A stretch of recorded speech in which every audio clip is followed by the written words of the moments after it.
आप सभी को सीमा रानी का नमस्कार। आज मैं आप सभी के सामने गर्भ धारण करने के लिए योगा बताने जा रही हूँ। जैसा कि आप सभी को पता है कि पूरे विश्व की रचयिता ईश्वर माने जाते हैं। उसके बाद दूसरा नाम अगर किसी का आता है तो वो माँ का होता है। माँ बनना अपने आप में ही एक सुखद आनंद का होता है। आजकल के भागम भाग लाइफ में हमारी बहनें इतने स्ट्रेसफुल जीवन जी रही हैं कि वो प्लान करके भी माँ नहीं बन पाती हैं। क्यों? क्योंकि उनके स्ट्रेस इतने भरे हुए हैं लाइफ में कि वो समय नहीं निकाल पाती हैं, अपने बारे में सोच नहीं पाती हैं। मैं उनके समय को सही ढंग से चलने के लिए कुछ आसन, कुछ प्राणायाम और कुछ योग बताएंगे, जिसके करने से उनको एकदम सही समय पे, सही टाइम पे एक माँ बनने का सुख का अनुभव हो सकता है। तो मैं आपको सबसे पहले तो यही कहूँगी कि आप अपने दिनचर्या में आधी चम्मच दालचीनी की पाउडर गर्म पानी से कभी भी एनी टाइम आप ले सकते हैं। इसे तो ज़रूर ही अपना लें। और दूसरी बात कि हमारा प्राणायाम में कपालभाति, अनुलोम विलोम, भस्त्रिका ये करिए। अगर हो सके तो सूर्य नमस्कार भी कर सकते हैं। हम मानते हैं कि हमारी बहनों के पास भागम भाग लाइफ है, उन्हें नौकरी करने वाली है, उन्हें टाइम नहीं मिल पा रहा। कोई ज़रूरी नहीं है कि एक दिन में ही पूरा प्राणायाम करें। मान लीजिए आप एक प्राणायाम यानी कि कपालभाति एक दिन कर रहे हैं, अनुलोम विलोम एक दिन करिए, भस्त्रिका एक दिन करिए, मगर करिए। और आसन जो है उसमें से भी आपको मैं बता रही हूँ, उसमें से 2-3 आसन निकाल लीजिए रेगुलर करने के लिए। कोई ज़रूरी नहीं है, लेकिन हाँ प्राणायाम 15 मिनट कम से कम होना चाहिए। ऐसे तो हम आधा घंटा कराते हैं। तो आप करिएगा तो उसके लिए आपका मजबूती होगा अपने शरीर में, ग्रोथ में। उसके लिए हमें प्राणायाम करना बहुत आवश्यक है। माइंड रिलैक्स होगा, इसलिए हमें करना चाहिए। तो चलिए हम आपको करके दिखाते हैं प्राणायाम कैसे करते हैं। आपको पता है कपालभाति कैसे करते हैं, फिर भी मैं शॉर्टकट में बता रही हूँ आपको। सिर्फ इसमें सांस हमें छोड़ना होता है, लेना ऑटोमेटिक हो जाता है। कैसे करते हैं?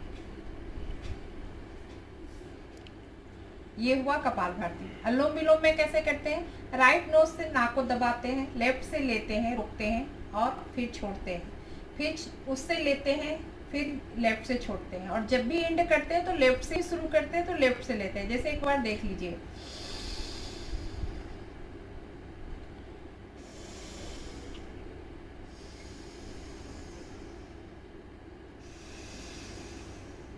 ये हमारा अनुलोम विलोम है। तो इसे भी करना है, हमें कोई भी आसन करना है तो कपालभाति या अनुलोम विलोम 15-15 मिनट कम से कम होना चाहिए प्रतिदिन। और इसके बाद हमारा भस्त्रिका होता है, उसे सिंपल सांस लेते हैं, रोकते हैं, छोड़ते हैं, जैसे ऐसे।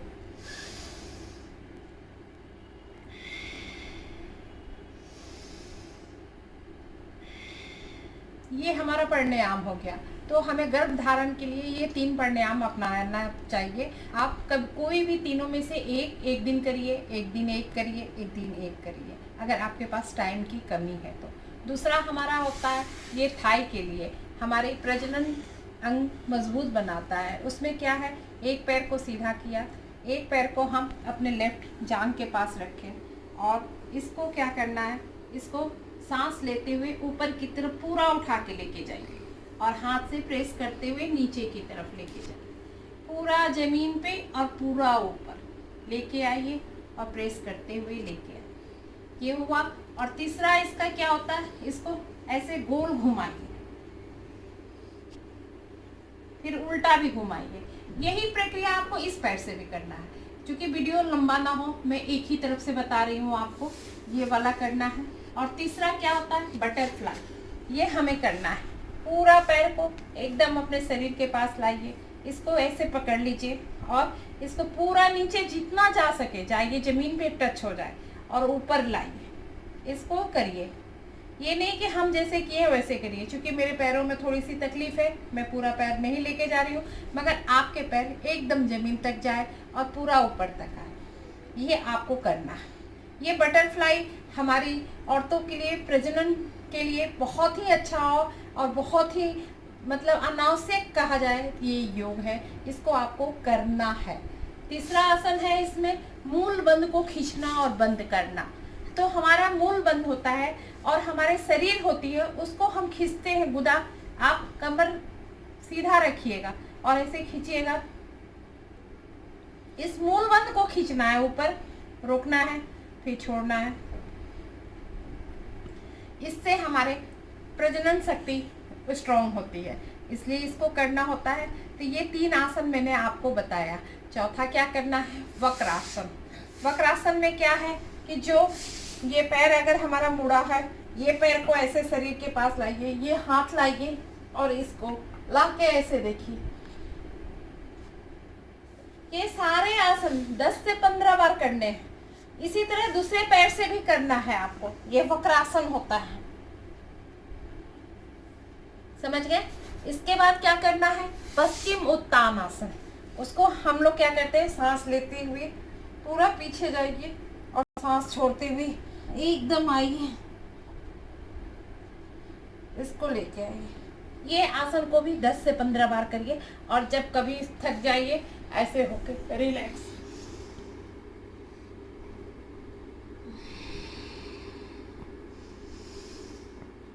हर आसन के बाद आप ये कर सकते हैं, ये कर लीजिए। उसके बाद आपको हम बता रहे हैं वज्रासन में बैठ के मंडूक आसन। ये तो प्रजनन के लिए रामबाण है।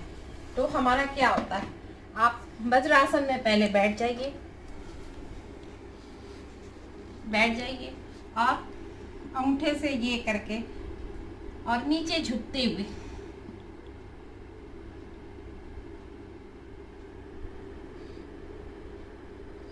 इसको 10 से 15 बार करिए। एक दूसरा तरीका है बाएं हथेली पे दाएं हथेली रखते हुए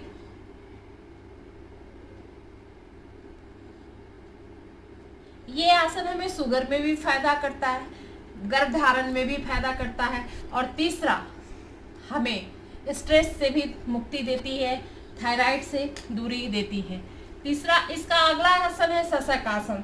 दोनों हाथ को ऊपर लेके जाइए और दोनों हाथ को नीचे ले जाके आइए।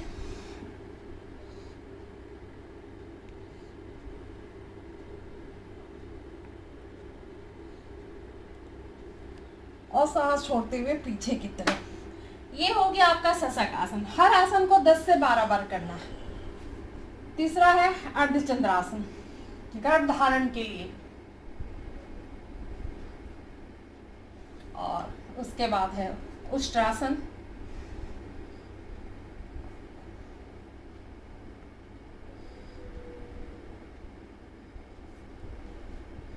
ये हमारा हो गया। अब हमें क्या करना है? 2 आसन और है, 3 आसन। एक है ब्रिजासन, एक है सर्वांग आसन, एक है हलासन। बस यही है, आपकी चॉइस है। आप जो भी चुनना चाहें, जो भी करना चाहें कर सकते हैं। ब्रिज आसन में है कि आपको लेट जाना है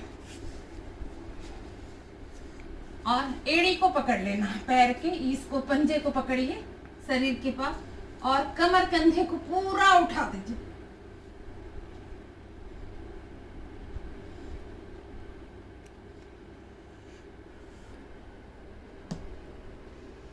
इसी में लोग चक्रासन भी कर सकते हैं। हाथ से उठाते हुए अपने पूरे शरीर को ऊपर उठाना होता है, चक्रासन करता है। मगर अगर आपके शरीर की क्षमता हो तभी करिएगा।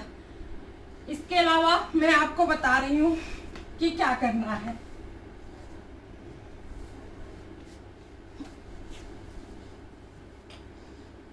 ये है हमारा लास्ट आसन, हमें करना है